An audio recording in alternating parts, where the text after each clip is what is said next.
शून्य में विराजती एक शक्ति, कालातीत और कालों के नियंता,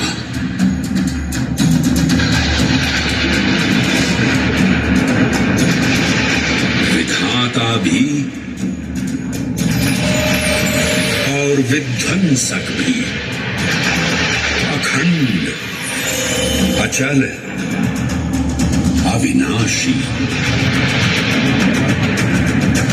ये कथा है उस महादेव के महाकाल स्वरूप की, जो सृष्टि के आरंभ भी हैं और काल के आगमन भी।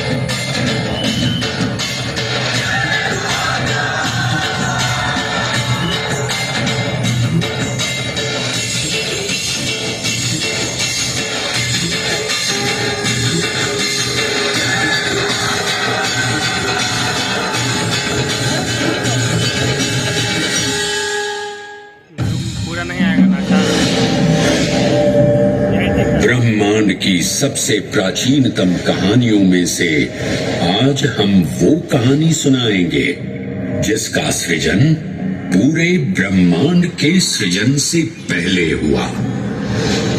तब न देव थे, न असुर, न जीव था, न जंतु, न जल था,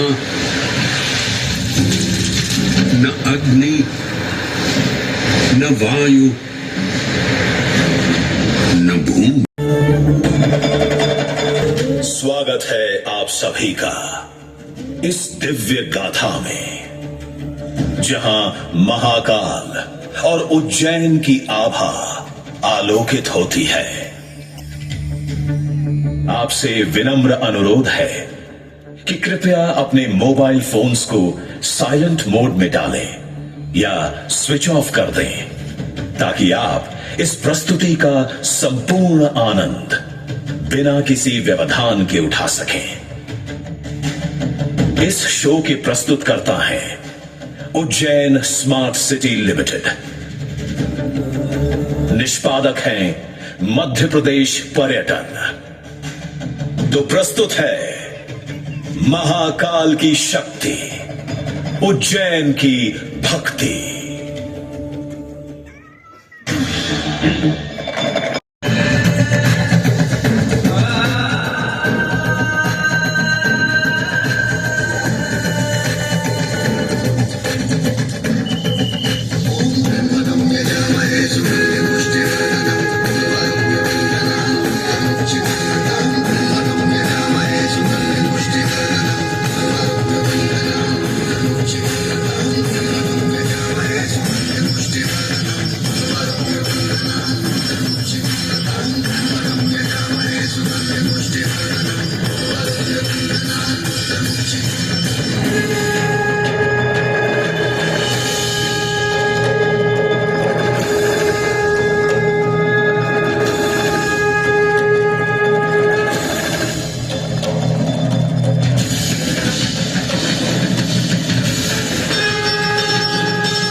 माया से विराट विश्व का आकार धारण करने वाले महाकाल,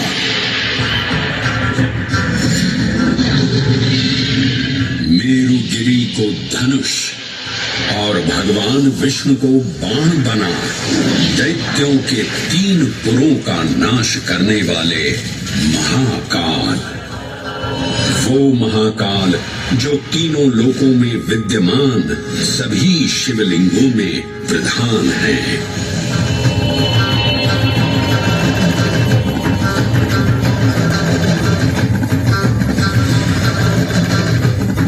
वो महाकाल, जिनके त्रिशूल की तीनों नोकों से काम, क्रोध और लोभ पर नियंत्रण होता है, जिनके मस्तिष्क पर चंद्र शीतलता का प्रतीक है और जिनकी सवारी नंदी के 4 चरण सत्य, दया, दान और तप का चिन्ह है। वही हर अर्थात नाभिदेश उज्जैन में स्थित भगवान महाकालेश्वर तीनों लोकों में पूजनीय हैं।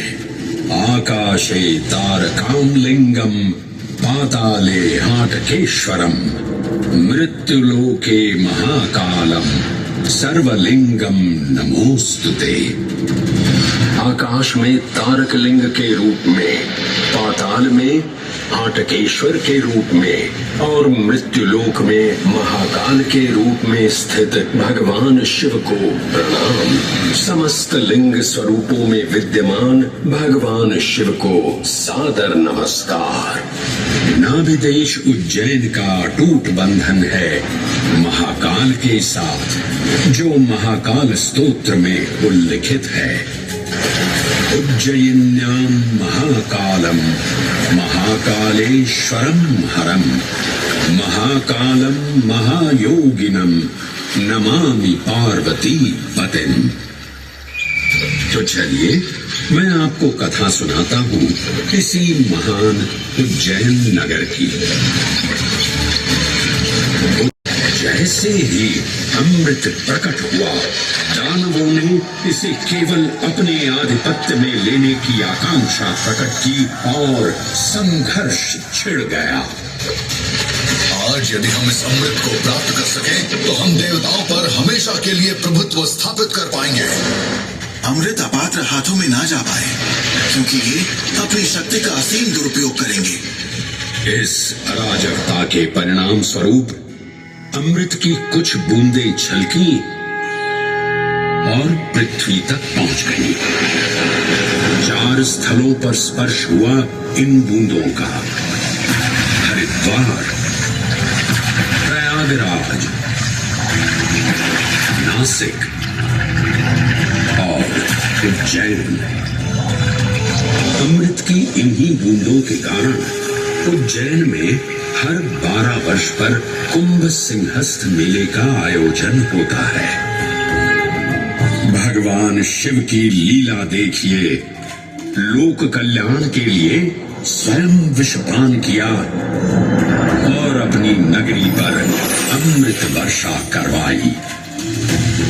अमृत विशाला, कुशस्थली, पद्मावती, कनक श्रृंगा, स्वर्ण श्रृंगा, प्रतिकल्पा, कुमुदवती और अमरावती के नाम से पुकारा गया। उज्जैन, जो मनुष्य को मोक्ष प्रदान करने वाली 7 नगरियों में से एक है। उज्जैन, जहां 84 महादेव का आशीर्वाद प्राप्त है। उज्जैन, जिस पर सदा ही कृपा रहती है महाकाल की। यहाँ सतत क्षिप्रा नदी की निर्मल धारा बहती है। डमरू के नाद से जीवन को ऊर्जा मिलती है। घंटियों की झंकार मन को आनंदित करती है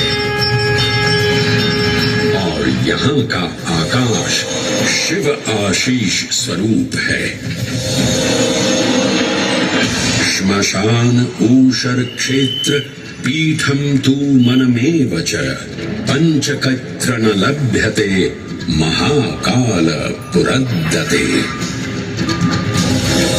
अर्थात यहाँ पर श्मशान, ऊषर यानी अनुपजाऊ भूमि, क्षेत्र अर्थात पवित्र भूमि, पीठ यानी शक्ति स्थान और मन अर्थात आध्यात्मिक शांति का स्थल, पांचों एक ही स्थान पर उपलब्ध है।